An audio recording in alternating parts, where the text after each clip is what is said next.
Alright, so as one makes it had cut from my battery, I was out of battery. I know one can't see my face, it is not possible with this camera to both, and it is more important to actually see the thing. So I actually started the procedure because my battery was charging. It does not really matter. For the procedure will be the same. I mean, obviously the procedure before the polishing, the procedure which is for cleaning and conditioning the leather, which is really all which one needs in order of shoe and or boot. I would simply say boots for now because I'm doing boots, but it will be the exact same thing for shoes. I've given the same procedure for my shoes, boot or shoe cap. Polishing is an extra feature that yes adds a protection, but it's very mostly for decorating purposes. Now,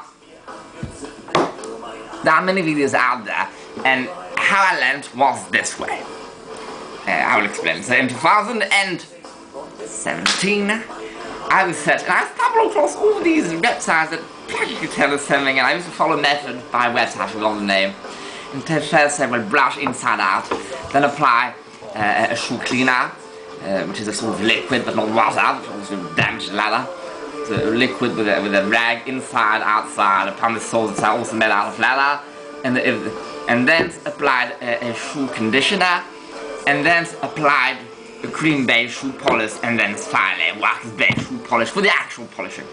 The cream beige is more for conditioning, but there's a weather conditioner, so why the cream beige?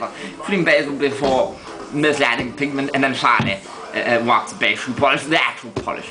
But I used to do that, it never worked. To simply explain, like I said, to some beginner, one simple thing is that all that procedure simply takes 10 minutes or maybe half an hour. One could not be further away from this proof. So all my shoes really got ruined. And finally I stumbled across Shoe Snob, which was the first to actually post a full-length video explaining how to do proper, true badass motherfucker, I like to say, shoe polish thing, and the difference between a shoe shine and a shoe polish. And most people will do a shoe shine, not an actual shoe polish.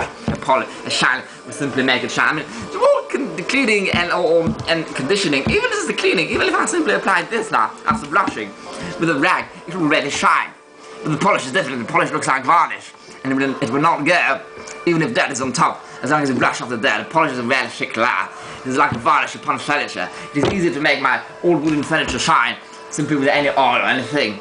But to actually add, to make it polish, I would have to add layers and layers of wax, which would take ages, especially for the entire furniture, and thus I've never done it. But I don't care about the furniture, I care about the shoes. And